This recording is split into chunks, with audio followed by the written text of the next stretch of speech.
ಹರಿಹರದ ಪಂಚಮಸಾಲಿ ಪೀಠದ ವಚನಾನಂದ ಶ್ರೀಗಳಿಗೆ ಇವತ್ತು ಬಿಗ್ ಡೇ. ಅವರ ವಿರುದ್ಧ ಪೋಕ್ಸೋ ಪ್ರಕರಣ ದಾಖಲಾಗಿತ್ತು. ಅದಾದ ಮೇಲೆ ಆಂಟಿಸಿಪೇಟರಿ ಬೇಲನ್ನು ಕೂಡ ಪಡೆದುಕೊಂಡಿದ್ರು. ಕೋರ್ಟ್ ಅದನ್ನು ಕ್ಯಾನ್ಸಲ್ ಕೂಡ ಮಾಡಿತ್ತು. ಈಗ ಶ್ರೀಗಳು ರೆಗ್ಯುಲರ್ ಬೇಲ್ಗೆ ಅರ್ಜಿಯನ್ನು ಹಾಕ್ಕೊಂಡಿದ್ರು. ಆ ಅರ್ಜಿಯ ತೀರ್ಪು ಇವತ್ತು ಹೊರಬೀಳುವಂತಹ ಸಾಧ್ಯತೆ ಇದೆ. ಇವತ್ತು ಶ್ರೀಗಳಿಗೆ ಜೈಲೋ ಬೇಲೋ ಅನ್ನೋದು ಕೂಡ ನಿರ್ಧಾರವಾಗುತ್ತೆ. ಬನ್ನಿ, ಕುರಿತಂತೆ ಒಂದು ವರದಿ ಇದೆ, ನೋಡ್ಕೊಂಡು ಬರೋಣ. ವಚನಾನಂದ ಶ್ರೀ ವಿರುದ್ಧ ಪೋಕ್ಸೋ ಕೇಸ್. ಇಂದು ವಚನಾನಂದ ಶ್ರೀ ಭವಿಷ್ಯ ನಿರ್ಧಾರ. ವಚನಾನಂದ ಸ್ವಾಮೀಜಿಗೆ ಜೈಲೋ ಬೇಲೋ. ಹರಿಹರ ಪಂಚಮಸಾಲಿ ಪೀಠದ ವಚನಾನಂದ ಸ್ವಾಮೀಜಿ ವಿರುದ್ಧದ ಪೋಕ್ಸೋ ಪ್ರಕರಣದಲ್ಲಿ ಇಂದು ಬಿಗ್ ಜಡ್ಜ್ಮೆಂಟ್ ಡೇ.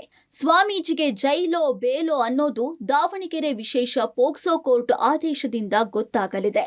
ಕಳೆದ ಜೂನ್ 25ರಂದು ಬೆಂಗಳೂರಿನ ಹೈಕೋರ್ಟ್ನ ನ್ಯಾಯಮೂರ್ತಿ ನಾಗಪ್ರಸನ್ನ ಅವರ ಪೀಠವು ಶ್ರೀಗಳ ನಿರೀಕ್ಷಣಾ ಜಾಮೀನನ್ನ ರದ್ದುಗೊಳಿಸಿ 3 ವಾರದ ಒಳಗೆ ಕೆಳ ನ್ಯಾಯಾಲಯದಲ್ಲಿ ರೆಗ್ಯುಲರ್ ಬೇಲ್ ಪಡೆಯುವಂತೆ ಡೆಡ್ಲೈನ್ ಅನ್ನ ನೀಡಿತ್ತು.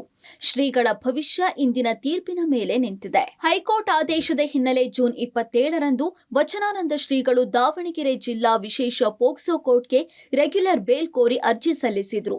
ಈ ಅರ್ಜಿ ಕುರಿತು ಎರಡೂ ಕಡೆ ವಕೀಲರ ನಡುವೆ ವಾದ ಪ್ರತಿವಾದ ನಡೆದಿದೆ.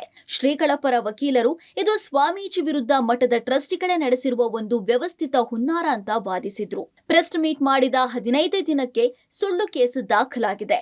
ಪೀಠದಿಂದ ಶ್ರೀಗಳನ್ನ ಹೊರಹಾಕೋದಕ್ಕೆ ಈ ಸಂಚು ರೂಪಿಸಲಾಗಿದೆ ಅಂತ ದೂಷಿಸಿದ್ದಾರೆ. ಈ ಚಾರ್ಜ್ ಶೀಟ್ ದಾಖಲಾದ ನಂತರ ದಾಖಲಾಗುವವರೆಗೆ 6 ಜನ ಬಾಲಕರನ್ನ ಪೊಲೀಸರು ವಿಚಾರಣೆ ಮಾಡಿದ್ರು. ಇನ್ನು ಏನಾದ್ರೂ ಮಾಡಿ ಒಟ್ಟೆ ಸ್ವಾಮೀಜಿ ಅವ್ರನ್ನ ಒಳಗೆ ಹಾಕಬೇಕು ಅಂತೇಳಿ ಅವ್ರೇನು ಷಡ್ಯಂತ್ರ ನಡೆಸಿದ್ದಾರೆ. ಅದು ನಾನು ಪದೇ ಪದೇ ನಿಮ್ಮ ಮುಂದೆ ಹೇಳ್ತೇನೆ. ಇದು ಮುಂದುವರೆದಿದೆ. ಇನ್ನು ಎಷ್ಟು ಜನ ತರಲಿ, ನಮಗೆ ವಿಶ್ವಾಸ ಇದೆ. ಸತ್ಯಕ್ಕೆ, ನ್ಯಾಯಕ್ಕೆ, ಧರ್ಮಕ್ಕೆ ಜಯ ಸಿಗ್ತದೆ. ಎಲ್ಲ ಸುಮ್ಮನೆ ಥ್ರೆಟ್ ಆಗಿದೆ ಅಂತ ವಾದ ಮಾಡಿದ್ದಾರೆ. ಅದಕ್ಕೆ ನಂಬಲಾರವಾದಂತ ದಾಖಲೆಗಳು ಏನಿಲ್ಲ ಅಂತ ನಾವು ಕೂಡ ವಾದ. ಇನ್ನು ಸಂತ್ರಸ್ತ ಬಾಲಕರ ಪರ ವಕೀಲರು ಶ್ರೀಗಳಿಗೆ ಯಾವುದೇ ಕಾರಣಕ್ಕೂ ಬೇಲ್ ನೀಡದಂತೆ ಕೋರ್ಟ್ಗೆ ಪ್ರಬಲ ಸಾಕ್ಷ್ಯಗಳನ್ನ ಒಪ್ಪಿಸಿದ್ದಾರೆ. ಶ್ರೀಗಳು ಪ್ರಭಾವಿ ವ್ಯಕ್ತಿಯಾಗಿದ್ದು ಹೊರಗಿದ್ರೆ ಸಂತ್ರಸ್ತ ಬಾಲಕರಿಗೆ ಆಮಿಷ ಹಾಗೂ ತೀವ್ರ ಒತ್ತಡ ಹಾಕುವ ಸಾಧ್ಯತೆ ಇದೆ.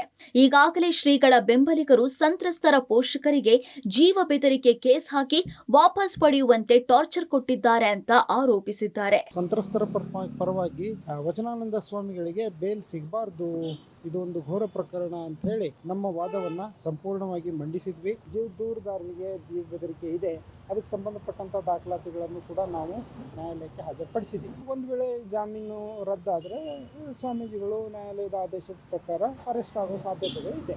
ಸದ್ಯ ಎರಡೂ ಕಡೆ ವಾದ ಪ್ರತಿವಾದ ಆಲಿಸಿದ್ದ ದಾವಣಗೆರೆ ವಿಶೇಷ ಪೋಕ್ಸೋ ನ್ಯಾಯಾಲಯವು ಅಂತಿಮ ಆದೇಶವನ್ನ ಇಂದಿಗೆ ಕಾಯ್ದಿರಿಸಿದೆ. ಇವತ್ತು ಮಧ್ಯಾಹ್ನ ಕೋರ್ಟ್ ನೀಡುವ ತೀರ್ಪಿನ ಮೇಲೆ ವಚನಾನಂದ ಸ್ವಾಮೀಜಿ ಅವರ ಜೈಲು ಅಥವಾ ಬೇಲಿನ ಭವಿಷ್ಯ ಅಡಗಿದೆ. Puneet Aapthi, public TV, Davanagere.